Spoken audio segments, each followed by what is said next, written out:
Good morning, ladies. Good morning, guys. God, that almost sounded like good morning, Bosley. Come on, girl. Happy Friday. Yeah, happy Friday. Happy Friday.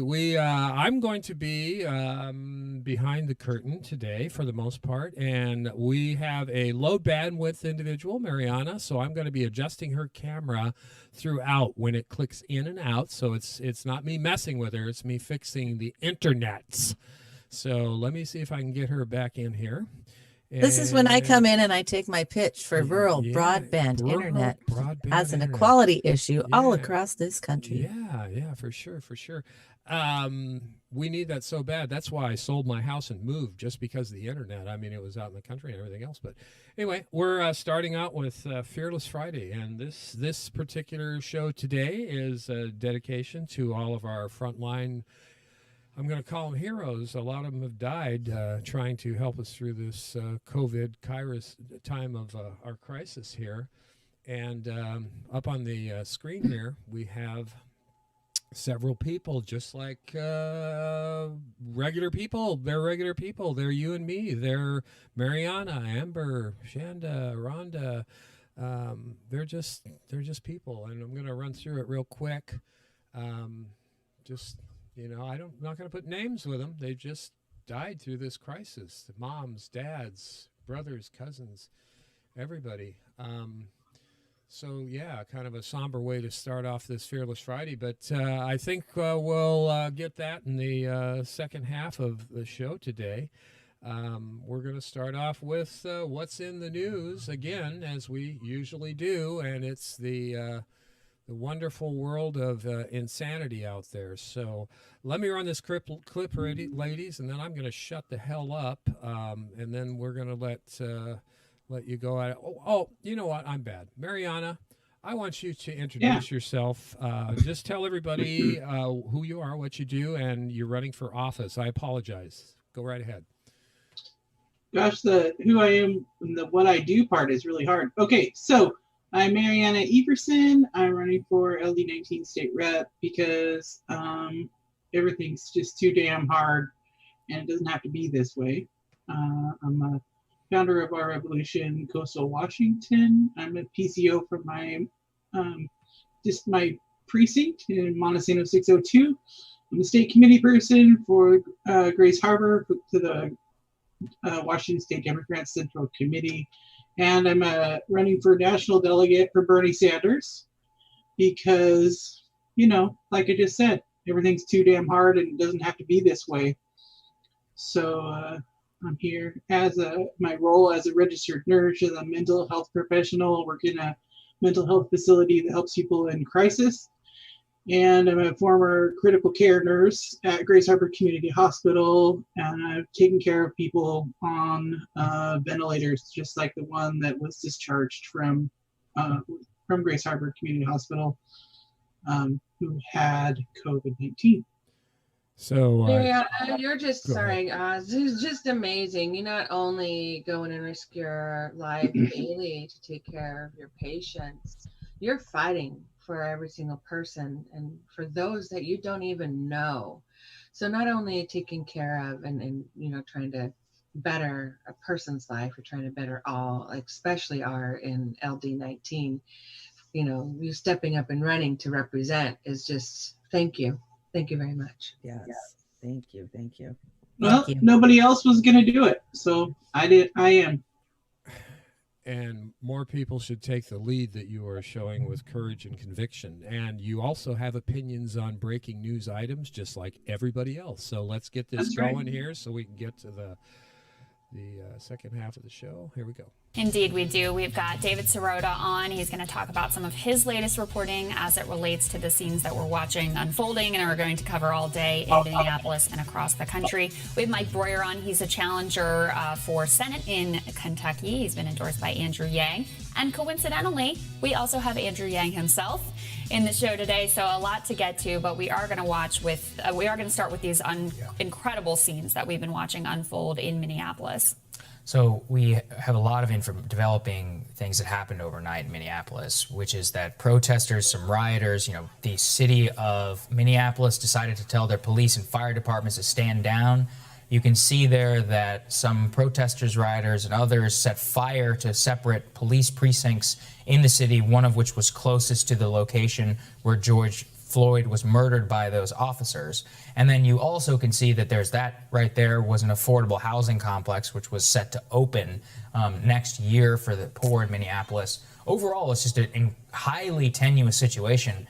And Crystal, I think you and I both know that this was largely sparked because the information that came out from this prosecutor, the county prosecutor who's responsible for bringing these police to justice. Now, he spoke to the press yesterday in a jaw-dropping statement to both of us, essentially saying that there was countervailing evidence that may not merit a criminal charge against these officers who have been fired from the police department. Let's listen to what he said in full. It's a violation of my ethics to talk and evaluate evidence before we announce our charging decision, and I will not do that. I will say this, that video is graphic and horrific and terrible, and no person should do that.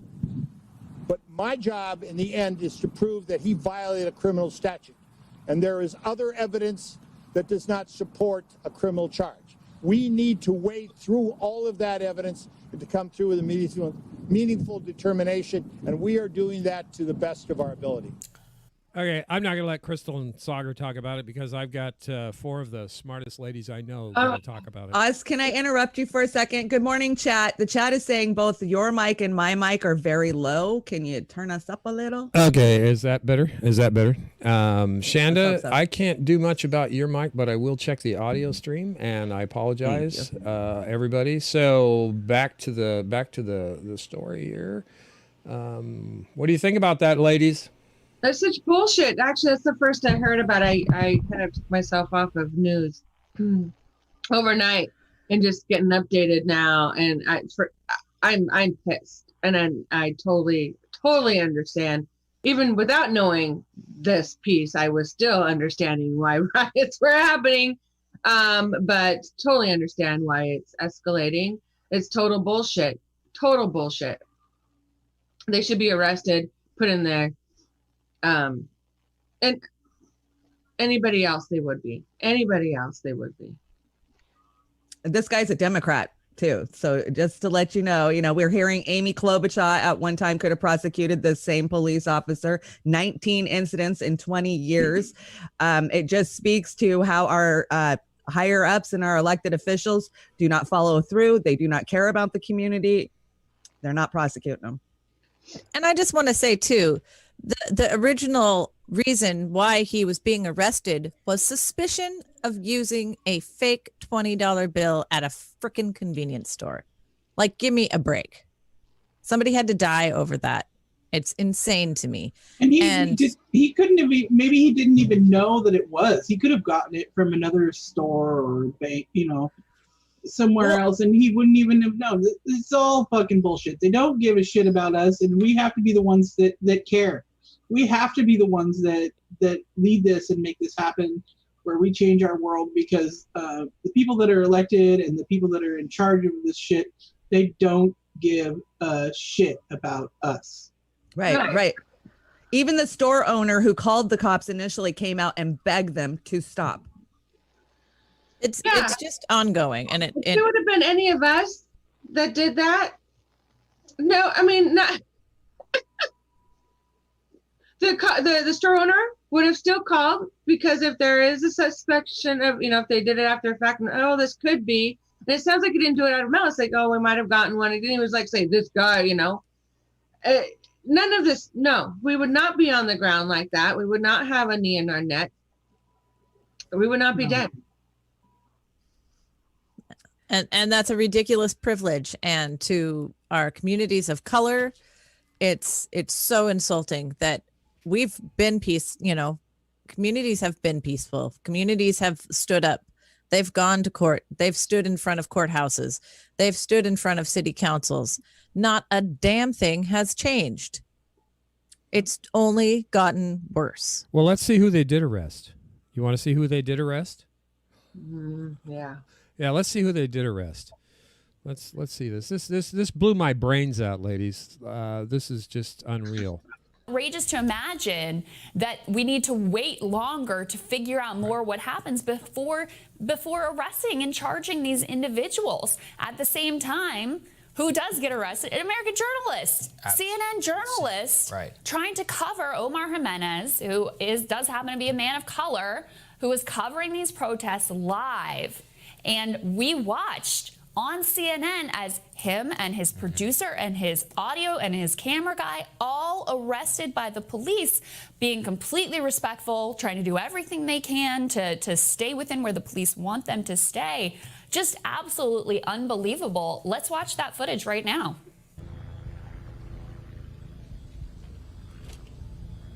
And this is a scene here playing out in Minneapolis. This is part of the advanced police presence that we saw come over the course of really minutes when the local police showed up at the fire department, or with the fire department, I should say, on that building we showed you that was burning. This is among the state patrol unit that was advancing up the street, saying and scattering the protesters at that point for people to clear the area. And so we walked away. I'm sorry? You're under arrest. Okay. Do you mind telling me why I'm under arrest, sir? Why am I under arrest, sir? Officer is with CNN and he's on the air right now. You are arresting him live on CNN. We told you before that we are with CNN.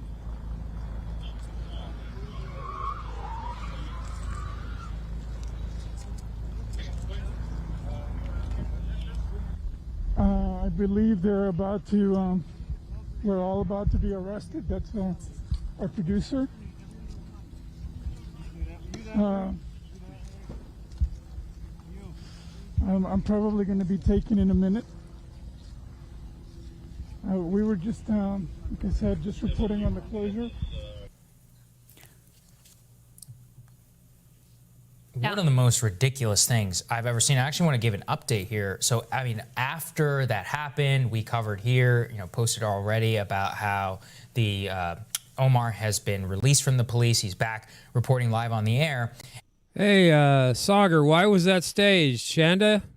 Yeah, okay. So first thing I saw this morning when I rolled out of bed was this. And I thought, oh, well, that's terrible. But then I watched it a couple of times. Go back and rewatch it. His arm is already behind his back. The cop is gently holding it as he's reporting that he's going to be arrested. He says, I'll probably be taken away. I'm sorry. Maybe I'm jaded, but I just don't tend to believe CNN. I think they stage a lot of this shit so that way they become the story. They don't report the story. We see this over and over with CNN. I could be wrong. Maybe they told him to move 100 times and they just got fed up.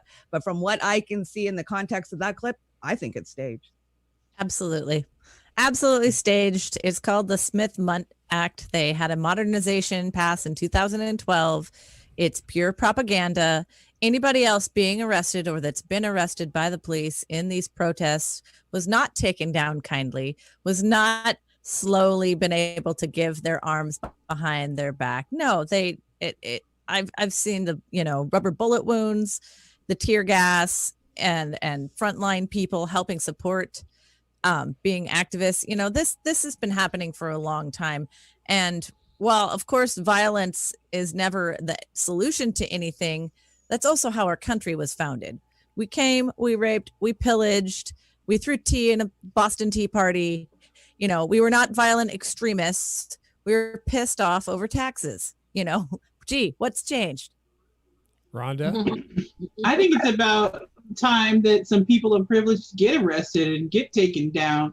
And if this reporter for CNN, he's a person of color, but people that have big jobs or think they're important, it's time for them to get arrested and get uncomfortable because this shit isn't going anywhere. We all have to be able to put ourselves on the line because you know what? We're already on the line. We're already there. We're already on the line. Well, and that just brings us back to these lootings that have happened. And it's the real looters are the millionaires. Right. Just like I said, I don't know the context of this. He was a colored man, but I just don't feel bad when CNN is getting arrested, whether he is a colored man or not. I kind of look at CNN as a whole as privilege. So, show us some of the real takedowns, some of the real protesters getting arrested, not this. Was it staged? I don't know, but it sure looked like it. It's CNN. I don't trust anything they do. Rhonda, It did take, the focus off of where it really needed to be, and so even if it was legit, to use up the time to focus on the root cause, what's really going on, and sticking up for those in the street. Anything else is just propaganda, and it's just disgusting. Pat asks, what would be the end game for CNN and the cops staging this? Ratings? I got them headline news that they're so edgy, so maybe we should switch and watch them because they have the real story. And look, they weren't violent to that guy. They were pretty kind to him. So why are we being so sad? It's showing the police in good favor, honestly. And it's showing CNN in good favor. And those two are mutually exclusive benefits. Well, yeah, that was really gentle. Being arrested, they waited for him to finish his dialogue, and then they took the mic away, and then the guy goes and says, "You're being arrested." Now, haven't we seen everything else? You get slapped down by 3 or 4 police officers. No. You get slapped down by 3 or 4 cops, and then they put their knee in your back. They throw handcuffs on you, and you're face down in the dirt. So why didn't that happen to Mr. CNN there? Huh? What's up with that? Well, if you look at other protests where people get arrested, when things are, done ahead of time, police and them do talk.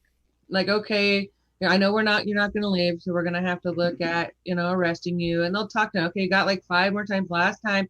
And so there is dialogue. So yes, this was staged at least to a certain point.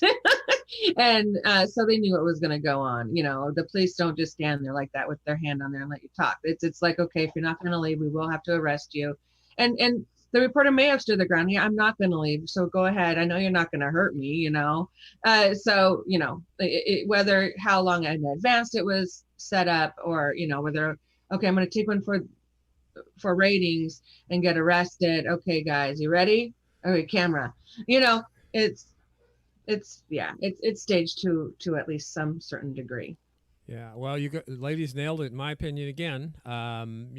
They want to show how the police force is supposed to be acting with us, with, taking care of us, make sure we're okay, don't hit your head on the edge of the car door going into it, all that crap.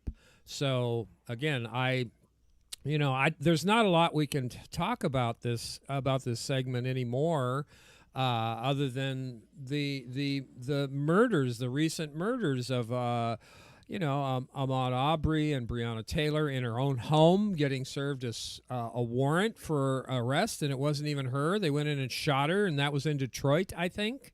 And then George Floyd this week. I mean, no wonder everybody's losing their shit.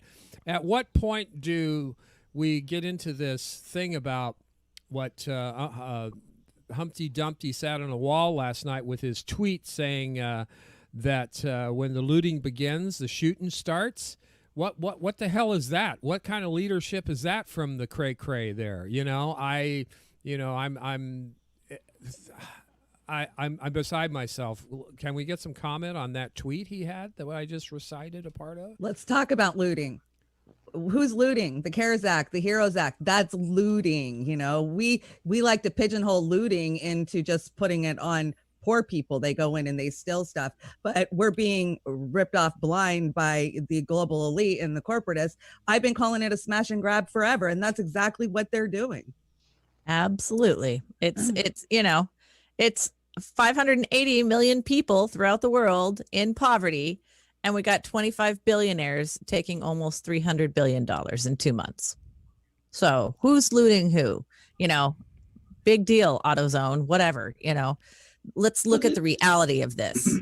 They'll just get some insurance money. I mean, that's all it they're is. covered.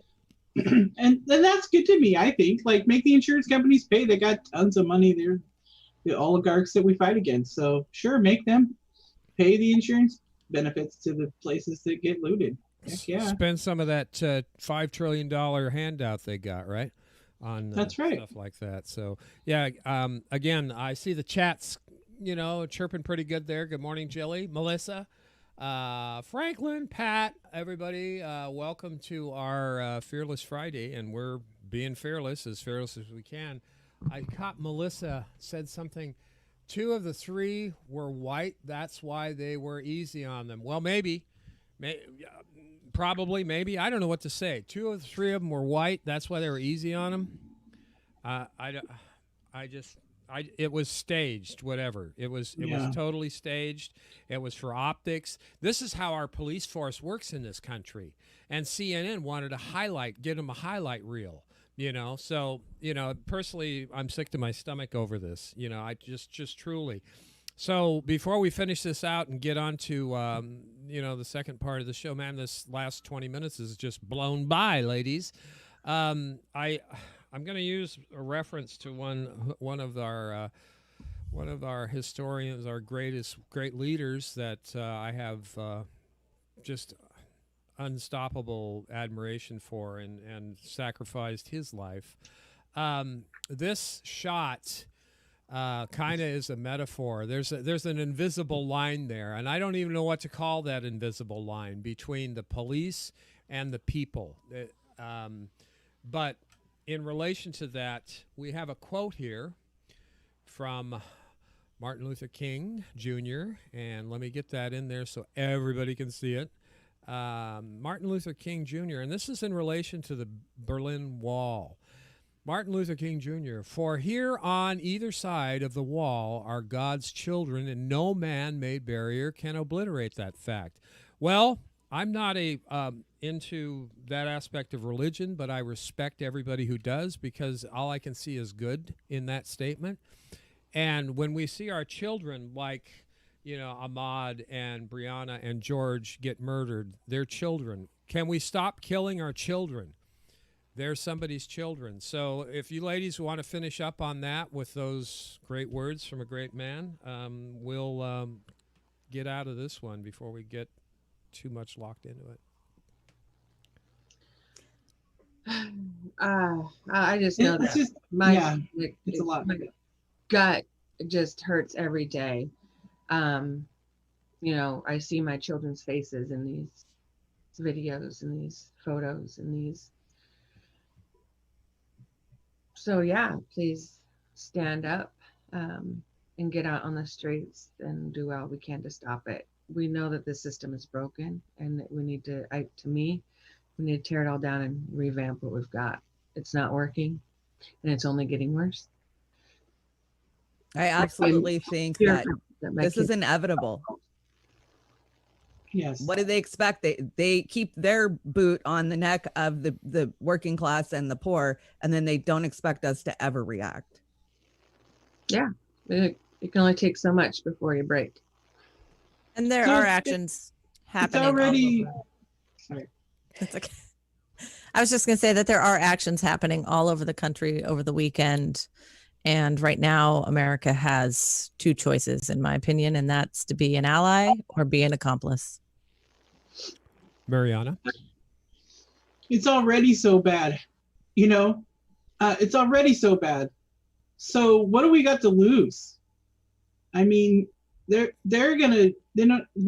already said they don't give a shit about us, but they really, they don't care if we live or die, and they probably rather that we die. So it's up to us to take care of each other and make this statement blasted throughout the whole world, the whole country, because we as Americans have a certain amount of privilege, no matter what our skin tone, to the rest of the world, right?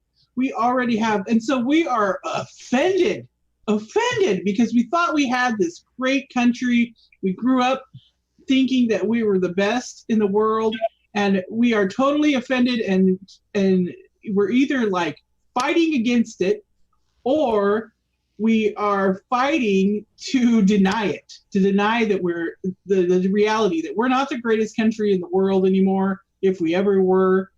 And so people are fighting so hard to be in denial of that. They're like, they want the truth to be that we are so great, but we are not. I just want to report Al in the chat says that they just did take the officer into custody. Oh, good. Finally. Finally. Pretty damn late, you know. And I was watching what was happening. Just the one? Just the one. Just Shalvin? Just Shalvin, not Theo, the guy that was standing there watching him murder the guy? Didn't take that guy in yet, huh? That's why you're an accomplice. Guys that were holding on to him. Well, So, you know, and I was watching LA when they were marching the other day, and I was helping broadcast and live stream that around. And, you know, my daughter, my 9-year-old just happened to walk by right as she saw the police officer speed up and tag and injure a man protesting. And, you know, when they went by the detention center and you could hear the inmates inside pounding on the walls in solidarity, like that gave me chills. Yeah, I had to explain it to my 7-year-old granddaughter too, because, you know, I'm so involved in watching these stories, so I can do these type of shows. So she's going to come across it. She hears it. She sees me watching it. And it's tough, isn't it, Amber, to explain these to kids, what's going on? I sit and talk to mine all the time. My niece, she's 13, and, you know, especially with social media and stuff, I'm always have to be up on top of everything. Like, what are you hearing? Have you heard this? And then let's talk about it. Because I want to make sure that they're getting the full view of things and really take the time to understand what's going on. And it's deep. We actually had a very deep conversation yesterday, her and I did. Like, very deep. The boys are gone, so it's not as deep, but I've had those with them, trust me, over and over again, because this doesn't go away. All these stories. So, yeah, it's such a hard conversation. It is. Well, go ahead, Amber. Go ahead. I was just going to say these systemic issues in our society are just the wounds are just getting larger, and they're not improving. And it's beyond frustrating. It's been my entire life. It's, you know, I don't want that for my children. I don't want their entire lives to be fighting this system, to be fighting for their friends, for injustices. It's got to stop at some point. We have to stop this. And it's going to take all of us, and it's going to take mostly people who look like me, I believe. Mm-hmm. So I hope everybody gets up, says something, and start acting in solidarity in earnest. Yes. Well, good morning, Marcus. We were talking about the kids, and I had to click away so I could make sure that I was going to quote this right. But my 16-year-old saw on TikTok, she's been following all this on TikTok because people are making content about this, right, everywhere. And she asked me some questions about it and stuff, and we had a conversation, and, you know. And then yesterday I came home from work, and she said, "Mom, I taught Hawk a thing." And she prompted him to talk, and he said, ACAB. I'm like, what's that? She's like, "Mom, all cops are bastards." So she's having conversation with her brother in a way that he doesn't know what that means, but he just was repeating ACAB because she feels like it's important for him to have some voice in this as a little 5-year-old boy. Wow. Tragic. Wow. It's tragic that we're at this point in our nation, in our world, where this is happening. I just again, it's just going to keep going, and it's going to elevate and get worse and worse and worse and worse and worse. So hope for the best, I guess, and do what you can to stop this kind of crap before it gets ignited. Lastly, I'll say all the robberies, the fires, the burning, everything 10, even 20 years ago, I was kind of like, yeah, they shouldn't be doing that, you know. They shouldn't be stopping down the freeway, keeping us from going to work and stuff. So what are you willing to sacrifice? A human life for a freeway or some crap in a store or whatever, while we're being looted and pillaged by our own so-called legislators, our government giving trillions of dollars to the wealthy, but you're going to arrest these people and shame them and make them out like they're the bad guys for taking some crap from Target. And then, just I can go on and on. You've all touched on this. I had to get my say in. So are we ready to move to the next segment, which we're going to talk about here is our frontline people, our mail people, our delivery, our service chain, the caregivers, the doctors, and everybody. This graph here went over. This is recent. This is up through May 24th, and this is the COVID cases spiking. An average, I believe that's what it is, shows cases reported since the previous day, updated less than 20. Well, I captured this last night.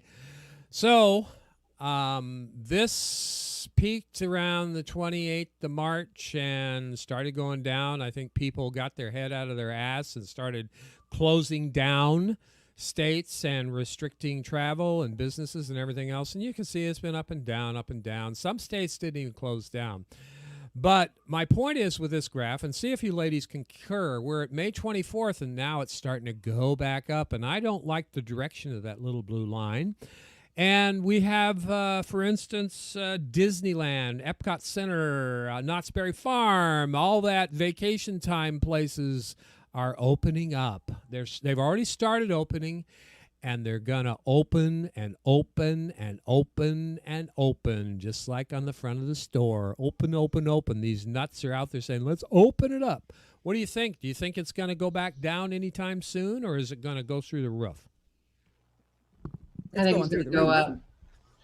Are they going to, did they say how they're opening Disneyland? Is it like, are they going to keep people 6 feet apart? How are they going to make sure that happens? Sanitized wipes provided everywhere. Masks, not just regular masks, the N95 masks, because those actual masks that we're wearing do help to a degree, but they do not keep the virus out fully. So, yeah, it's going to go up. Yeah. Mm-hmm. I can't even imagine, like, Disneyland was hell on earth before that, standing in line with your kids in the heat. I can't imagine trying to put, what are they going to spray us with disinfectants while we stand there and kill our immune system at the same time? We have to stand on this dot, then stand on that dot, and everybody just be in compliance and pretend this is fun and this is the new normal. And it's not the new normal. And I really feel, because, the not often talked about, it is our communities of color that are unproportionately having higher cases. So it is these frontline workers. It is people of lesser immune ability, apparently, that are being targeted by this virus. And that's the worst part about it in my eyes. And we're not addressing it. We're not addressing the reasons it's happening. We're not giving them extra hazard pay. If you look around at your grocery store checkers. That was one of my first jobs I had when I was 14. I was a dishwasher, and I was a babysitter, and I worked as a checker in a grocery store until I started working in fish canneries and on fishing boats. And, it's not okay, and it moves right into our lowest paid healthcare workers, and they are not treated well. Most of them have several jobs at one time, and the exposure rate and the incidence of this virus causing massive harm have been horrific. Shanda? I can't agree more. Amber, you said it so well. Rhonda, you all say it so well. It's just like what we saw happen in New Orleans. There's very little reporting on after Mardi Gras, how many got infected. And because it's a community of color, it's just ignored. It's not reported on. So, we talk about the statistics for the healthcare workers, which of course we want to know how many of them are getting sick. It's heart-wrenching, but we need to be looking at a full picture of this. Marianna? As far as opening up places like Disneyland and all that crap, this is all to do with the almighty dollar. It's all to do with capitalism and how much money somebody can freaking make. And by opening places like this and all the stories that they do, it's open propaganda. It is lulling us into complacency, into deciding, what's right for us without the full information, the real deal, and the truth, because they just want to make their money off of us as usual. I say no. I'm probably never going to another fair or any kind of gathering that way. Probably never. My kids are going to be pissed, but I'm probably not doing that. It reminds me of I know too much. It reminds me of the quote from Talladega Night where he says, "Why do people come to America?" And he says, "It's for our healthcare and our water parks." That's Oh shit! Oh my god! Oh my god! Forgot about Great that. Wolf Lodge is close to my district, and it's. I mean, oh god, no. It was toxic to begin what? Our with. Congress is about to. Our Congress is about to, if they haven't already, pass a law that places like this have no liability. If somebody decides to go there, then they're liable. So they're going to open up Disneyland. People are going to go there. They're going to get sick and die. And, Disneyland is not going to be responsible for that. No. Just don't go, people. Do not go there. I have to agree. Do not go there. We've never gone to Disneyland. Never could really afford it. It wasn't like high priority. And I stopped going and taking the kids to the fairs and stuff a long time ago. It's just way too expensive. So we won't miss out on anything because we haven't been going for so long. And I say, don't go, stay home. We've got a couple years of this, you guys. And if we want to not overload the system too much, we've got to be careful, be smart, take precautions. And it's just sad that those that aren't taking precautions increase our risks who are. So please be mindful of your neighbors. Think of your family, even if they're not next to you. If you think that they could end up getting sick by somebody doing something that you're doing, maybe rethink what you're doing. Take it to heart. But I think it's ridiculous that they're just opening up these pieces. These are not essential things to have happen. Thank you, Marianna, for pointing out that I've got a hot spot that's less than a mile from my house, which is the Great Wolf Lodge. And you don't want to know something sick? That parking lot over there, not right now, but it is usually packed to capacity. And I'm afraid when they say, okay, it's okay, everybody can come out under the rock now, that's going to be loaded, overloaded. I'm scared to death for those people and everybody around there. And remember, everybody, we all agree that all these people that are losing their jobs and need money to pay their rent, yeah, they're desperate. Are they going to take chances with their life? Some of them are, but some of us aren't. We just can't. So there again, let's keep moving here. We're just moving right along, and I'm sorry I'm a little bit sticky on my flow today, but having four of you smart ladies talk at once is hard for me to keep up. This is from the Brookings Institute. Frontline, despite the hardships and health risks, millions of essential frontline workers continue to do their jobs during the COVID-19 pandemic. These hardworking heroes are keeping America fed, picking up their trash, providing them life-saving medicine, delivering their groceries and packages, preparing food, cleaning their hospitals, caring for those who are most vulnerable, nursing homes especially, and keeping us safe, often while earning low wages and few benefits.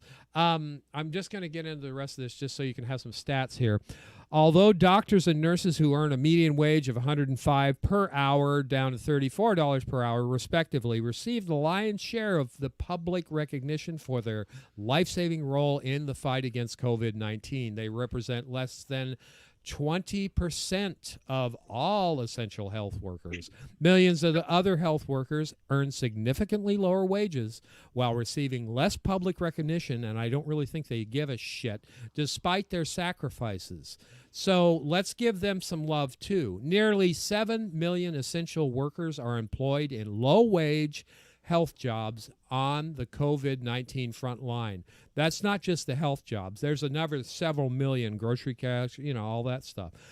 Healthcare support workers such as orderlies and paleobotomists. I don't know what that is. Lobotomists. Paleolobotomists. I need a lobotomy. They take your blood at the lab. Okay, thank you, Marianna. Phlebotomist. Phlebotomist. Thank you. Direct care workers such as home health, and personal care aides. I think all of us in this group have been that at some point in time. I did it for 15 years. 15 years. So healthcare service workers such as housekeepers and cooks. Let's not forget all the contract workers, the janitors and everybody else in all aspects of the supply line. And I'm going to shut up now. I think that gives everybody some context here. Let's see who was. Shanda, you want to go first this time? First, I want to thank Marianna. Thank you so much for putting yourself at risk every single day to be out there to help us. And, thank you to all of these low wage workers, the people working in the nursing homes, the people cooking food. They are doing us a huge service. We need to be fighting so they are protected and they are paid adequately. Okay, Rhonda, that's very cool. Rhonda? Yeah, so I was in the medical field for a long time. I actually started in a retirement home, going to school, earning my medical assisting. Well, first actually started off as a nursing assistant, so one of the lowest paid positions probably that you can get, especially in a nursing home. As far as taking care of people, wage, right? It's minimum wage, normally. It is very hard, backbreaking work. And not only that, it's very emotionally draining too. These companies, they just don't ultimately care. I'd leave and come back after a day or two off, and my residents would still be in the same things I left them in. And I know not every place is like that, but there's more than more opt than not that there is. Overworked people, underpaid. It's horrible. You're right. They don't necessarily need the praise or asking for it, but what we need to do is raise up their wages, like minimum double those freaking wages. It is very grueling, very backbreaking work. So thank you to all those that do that. And yes, again, thank you, Marianna, for going and putting yourself on the front line every day during this pandemic. How many don't have health care themselves? Oh, a lot don't. There's no union. I'm trying to get them to realize they need to unionize nursing assistants. There is so many of them. It need to unionize. It deserves so much more. Amber? I highly agree. Having worked in public health, as one of their front line, answer the phones, make appointments. One of my first jobs when I was kind of entering professional workforce, and moving on to being managers in places, having to hire people for housekeeping jobs that had to pass a background check, had to pass a drug screen. We're working 3 and 4 jobs, having a constantly changing schedule. And I fought every day against the corporatocracy that, really was getting mad at me because I was upping their budget. And I'm like, look, I can't hire people at this wage. This is insane. You can't do that in one of the most expensive cities in the country.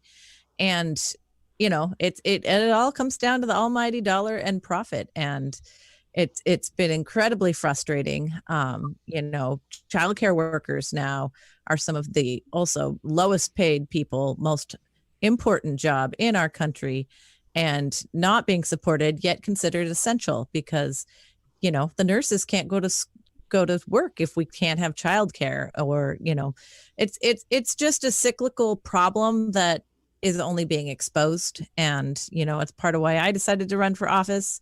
I'm so glad people like Marianna are. I also really want to put out there that I know a lot of people who have in my life who've been personally touched by this, and they've had family members, children commit suicide in their young 20s, and that is not being talked about at all enough. It's really, really heartbreaking. It's really difficult when you're maybe a college student or just graduating or thinking you're going to be able to start your life out and then have something like this happen, let alone the social impacts. So it's just devastating, our young people right now, and the services that support them and support this country. And that's why we're fighting. That's why we're not giving up. That's why we're going to keep talking about it and keep people connected and keep people safe. And you know, I hate the verbiage that they're using, you know, oh, let's stay distant. It's like, no, we need to stay connected. We need to stay connected, especially in times like this, because that's what keeps people healthy and safe. Marianna, can you give your insights on this? And then I have a question specifically for you, please. Okay. When we talk about skilled nursing facilities and people that work there, one of the massive problems with this situation is that those skilled nursing facilities are owned by massive corporations and conglomerates that their only concern is to make a profit.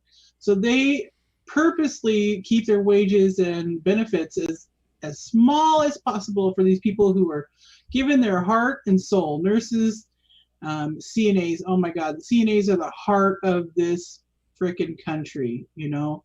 They wipe people's butts and give them showers and get them dressed and make sure they get their nutrition and they're getting enough water. I mean, these are the people that are keeping our elderly and disabled people, you know, in any kind of comfort. And when you think about a skilled nursing facility, a nursing home, you know, most of us think, oh my God, this is like this really stinky place where these old people are housed and stuff. And that's hard. I mean, that's hard work to keep these people at least at the minimum of what is dignified.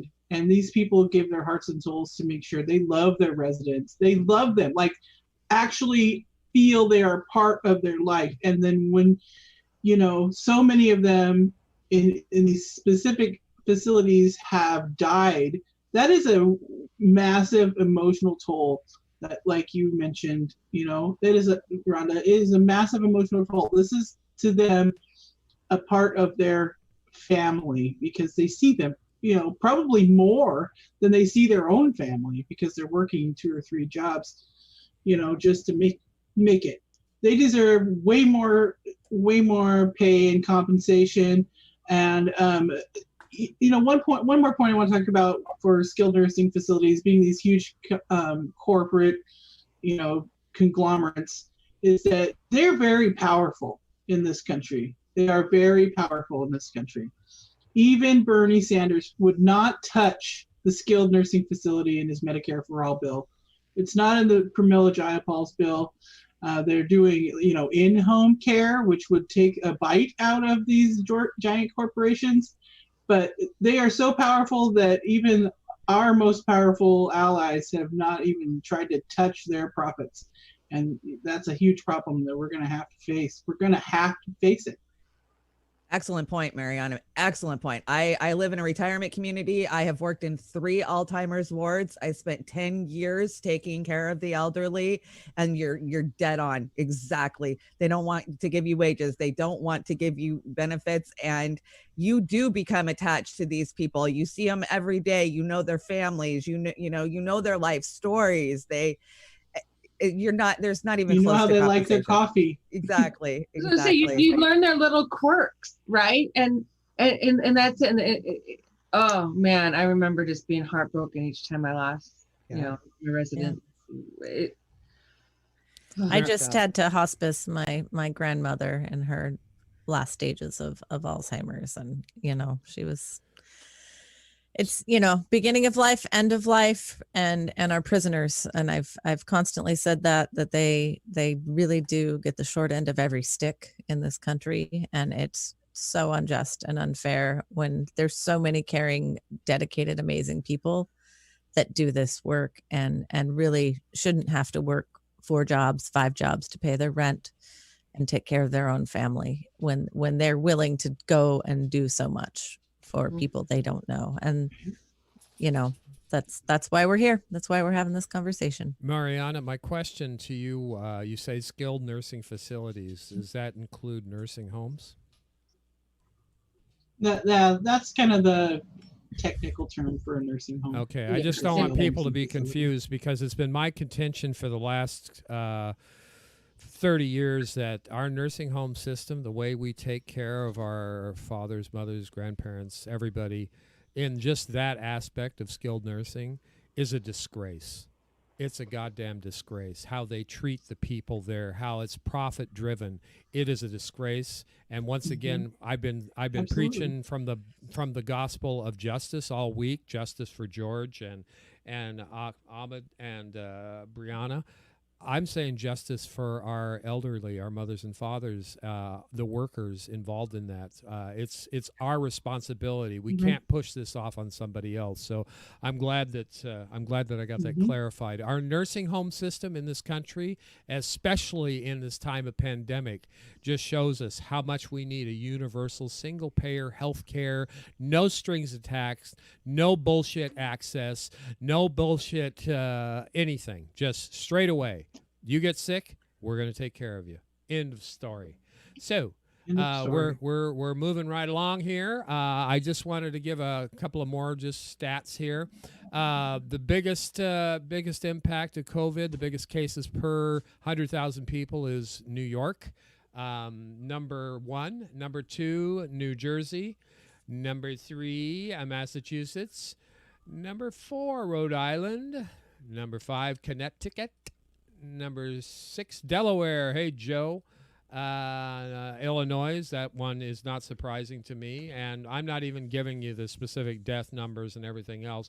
But that trend, that region, Louisiana, that's kind of off that region. But that northeastern region's really hit demographic, size-wise, everything else. So think about it. You're not alone. Well, think about that the number 1, New York, and think about what we were just talking about. Yep. Cuomo. Come on, hit it. I was just sitting here like, are we going to bring up Como? New York, nursing homes, big failure. Failure, I call it murder. It's murder. It's just another form of murder. It's like robbery, theft, murder. I mean, we've got the 4 horsemen of the apocalypse in so many ways, but those 4 horsemen, I would say, are more like the wealthy, the corporate oligarchy that's ruling this planet. Those are the 4 horsemen of the apocalypse incarnate. So that's my feeling, guys, and I'm going to stick to it. So let's start finishing up today. We bumped the movie today, again, because we have such wonderful guests. And we just want to give a shout out to everybody here. Thank you, Marianna, Amber, Shanda, Rhonda. Wonderful show. It was quite a bit more serious today because we've got serious stuff. Not that it isn't serious, but I try and bring some satire and some laughter in. None of this shit's funny this week at all. There's nothing is funny. This is serious, and it's going to escalate. It's going to escalate in a big way. So, I'm going to give everybody a final thought on everything we have had today. So let's start with Rhonda. Let's start. You get to go first this time. Final thoughts. Okay. Final. Man, love each other. Just love each other. I like that. Look at how we can sustain our communities, our neighbors, ourselves. Here forward, it really needs to come back to us, we the people. I'm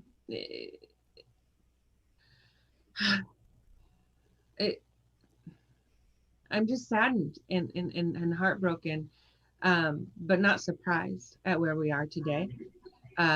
So just keep up the hope that we will bring change in the future, and don't give up. And thank you, Oz, for being so wonderful, as always, behind the curtains, more so today's show than others. And we appreciate you. And thank you all for watching again and putting up with us every day. Thank you. Thank you. Shanda? I just want to say I love these ladies on this screen right here. They motivate me, they lift me up, they build me up. And the voice of Oz, thank you so much for everything you do. And hey, everybody in the chat, I know this was a tough show. I've seen a lot of back and forth going on. just remember, we are a community, we are a family. We're allowed to discuss these things and have a difference of opinion, but ultimately we need to be talking about them. We can't change anything unless we talk about it. So thank you all for tuning in. Thank you guys for having me. Just love. You're right, Rhonda. Love everybody. I'm going to jump on that bandwagon of don't stay silent, stand up. You have to pick. You're either an accomplice or an ally. You can't stay home on this one. You walk around this earth, on this planet, on social media, however you choose to engage with your neighbors, your community, your government, your elected officials. You have to be the voice of reason, and you have to do it now, and you have to teach others to do it. And the minute we stop saying that because it's uncomfortable or unpopular is the moment we lose our freedom and we lose the democracy. And we've seen what that's done in our society over the years, and it's time it stops. So please, everyone, check your privilege, make space, make room, and stand up when you need to protect someone. Marianna, thank you. So it's a lot, it hurts, it's painful, and we're all going through it. You're not alone. We're all in this together. And what I agree with all that my friends have said here, that we need to be together, we need to take care of each other and all the stuff, but we have to organize. We have to build coalitions even with people that we may perceive that don't agree with us. There's a lot, we've been propagandized to believe that Republicans are this or anarchists or that, or what. No, we are people, we deserve to live. And so my final words are to stay alive, and organize. I don't think that could have been said any better. Stay alive and organize. Thank you so much, everybody, and Marianna especially. Thank you for coming in and keeping us to task here. I wanted to do something special today for our Outgo song as a dedication, tribute, if you want to call it, to as many, if not all, our frontline people.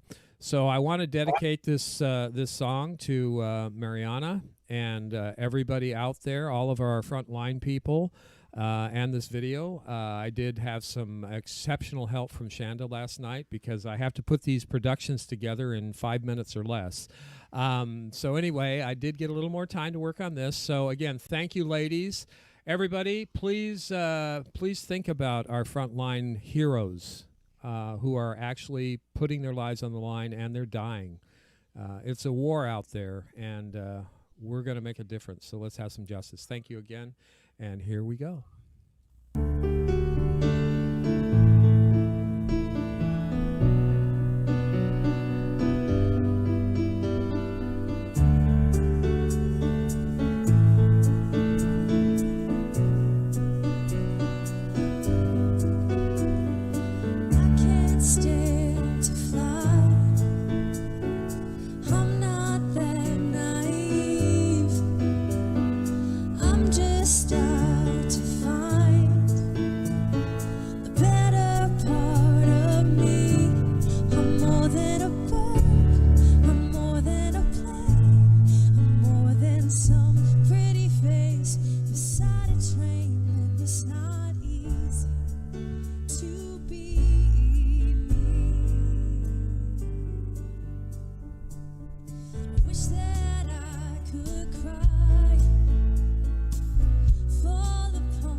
It's not easy to